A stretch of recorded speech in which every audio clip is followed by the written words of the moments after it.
ဒီနေ့ကတော့ကျွန်တော်100 day of visualization day 25ပေါ့နော်day 25မှာကျွန်တော်က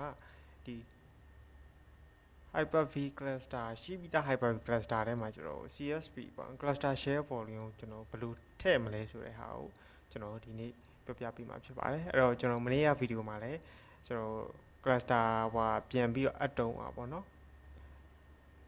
ကျွန်တော် cluster share volume ကပျောက်သွားတယ်ပေါ့နော်အဲ့ဒါကိုကျွန်တော်ရှင်းရင်းနဲ့တခါတည်းအဲ့ cluster ထဲမှာဘယ်လိုပြန်ထည့်မလဲဆိုတာကိုကျွန်တော်ဒီနေ့ပြောပြပေးမှာဖြစ်ပါတယ်โอเคအဲ့ကျွန်တော်တို့အရင်ဆုံးဒီပြောမယ်ဆိုတော့အပြင်မှာ storage server ကိုတွားမှာပေါ့နော် storage device ကိုတွားမယ်ကျွန်တော်ရဲ့ sun storage ပေါ့နော်ဒီမှာဆိုရင်လက်ရှိကကျွန်တော်က hard disk က2ခုထည့်ထားတယ်ဒါပေမဲ့ကျွန်တော်စီမှာတစ်ခုပဲပေါ်နေပေါ့နော်ဘယ်လိုဖြစ်လဲအဲကြောင့်ကျွန်တော်ဘာလဲ hard disk က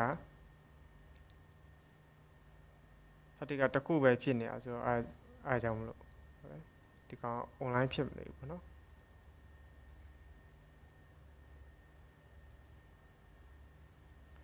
အဲ့လောဆယ်ဒီကောင်ဆိုရင် online တော့ဖြစ်သွားပြီအခုမှဆိုတော့ကျွန်တော်ဗာလဲတကယ်ဟိုရှိမှာပေါ့နော်စာပေါ့ဗာလဲဘယ်လိုပြောမလဲ hard disk ပေါ့နော်ပြော hard disk လို့ပြောမှာပေါ့โอเคကျွန်တော်ဟိုဗာလဲအပြင်ကပုံစံနဲ့တော့နည်းတော့မတူပေါ့နော်ဒီအခုလုပ်တဲ့ stack ကကြာအပုံမှန်ဆိုကျွန်တော် story ဘက်မှာကျွန်တော်လုံဆောက်ပြီးတော့ကျွန်တော်တို့ရဲ့ဒီဘက် host တွေနဲ့ map ပြန်လုပ်ပြရမှာပေါ့နော် mapping ပြန်လုပ်ပြရမယ်ပြီးကျွန်တော်အဲ့ဟာကိုကျွန်တော်ဒီမှာဆိုတော့ loss ကျွန်တော် iSCSI သုံးတာဆိုတော့ကျွန်တော် iSCSI share volume ပေါ့နော်အဲ့ဟာကြီးလုပ်ပြရမယ်အဲ့ loss ကျွန်တော်ဒီကောင်ကို format ပြန်ရိုက်လိုက်မယ်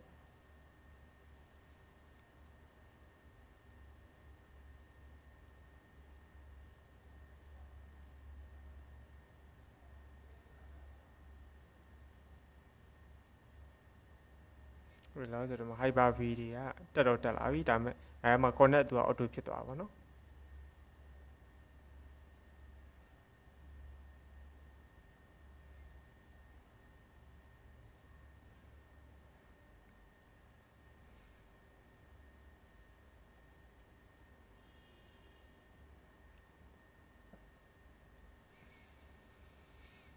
โอเคအဲ့ကျွန်တော်တို့ class login ဝင်ပြီးတော့ကျွန်တော်တို့ရဲ့ Facebook cluster တွေကိုတစ်ချက်သွားကြည့်မယ်ပေါ့နော်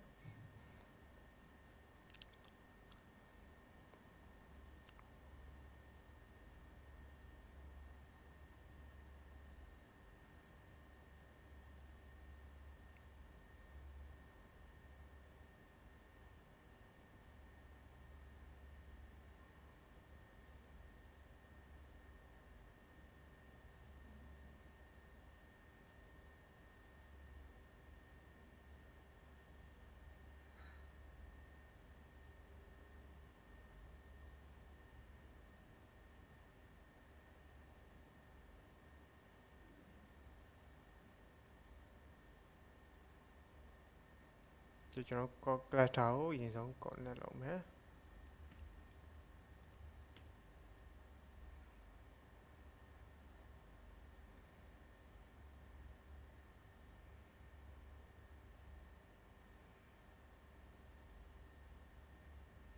နောက်တစ်ခုက up and running ဖြစ်နေပြီကျွန်တော် rows တွေလည်းအကုန် on ပြီးသွားပြီပေါ့နော်storage ထဲမှာကျွန်တော်ရဲ့ disk က witness ဗာလဲဒီ current disk တခုပဲကျွန်တော်တို့မှာရှိနေတာပေါ့နော်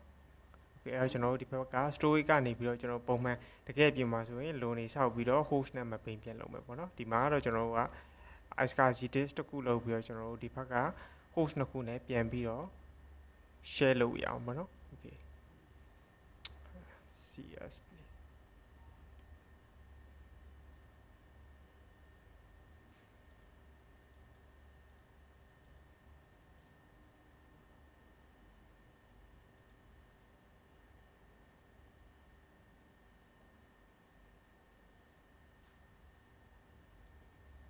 connect ဖြစ်သွားပြီဘာလို့ကျွန်တော် existing ဟွာတွေမလို့ပေါ့နော်အဲ့တော့ကျွန်တော်ဒီဘက်မှာ disk management နဲ့မှာကျွန်တော်သွားကြည့်လိုက်မယ် okay အဲ့ဒါမှာ online ဖြစ်အောင်လုပ်မယ် ပြီးတော့မှဒီကောင်ကို initialize ပြန်လုပ်မယ်ပေါ့နော် disk ကိုပြီးတော့မှကျွန်တော် new sample volume လုပ်မယ်ပေါ့နော်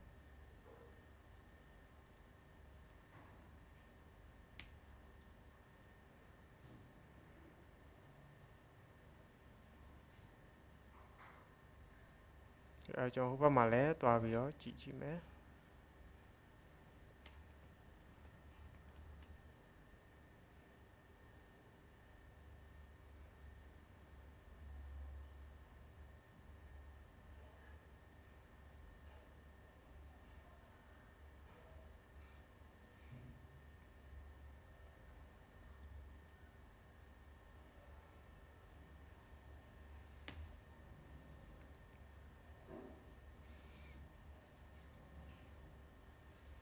โอเคအဲ့ကျွန်တော်ဒီဘက်မှာလည်းကျွန်တော်မြင်နေရတယ်ပေါ့နော် online ဖြစ်အောင်လုပ်မယ်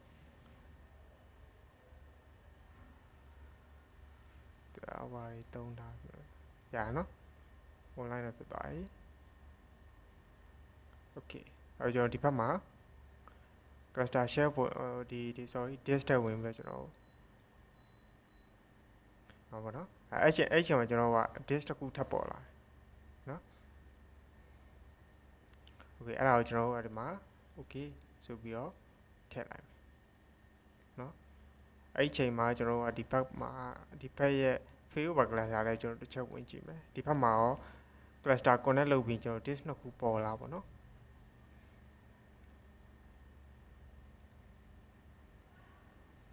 အဲ့တော့ကျွန်တော် connect to cluster လုပ်ပြီးတော့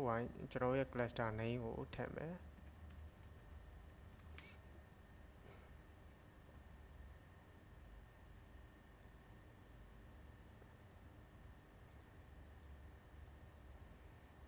this မှာတော့ပေါ်နေပါနော် okay အဲ့တော့ available store တွေပေါ့နော်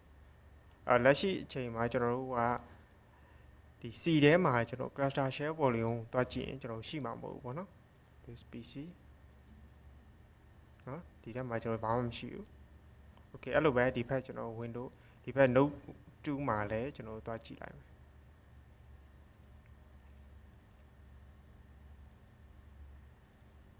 ရှိပါနော်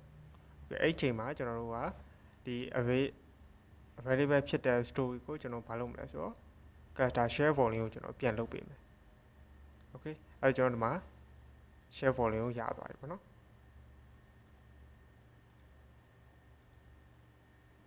okay ရခဏ refresh လုပ်မလား refresh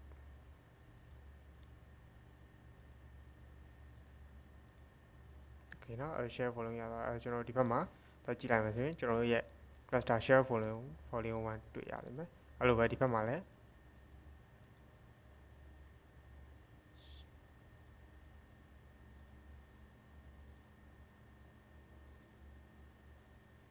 နော် volume 1တွေ့ရလိမ့်โอเคဒါဆိုတော့ကျွန်တော်တို့ဒါရှိပြီးသား Hyper-V failover cluster ထဲမှာကျွန်တော်တို့ CSP ပေါ့နော် cluster share volume ပြန်ထည့်တဲ့ lab လေးဖြစ်ပါတယ်အဲ့တော့ဒီနေ့ဗီဒီယိုကတော့ဒီလောက်ပါပဲ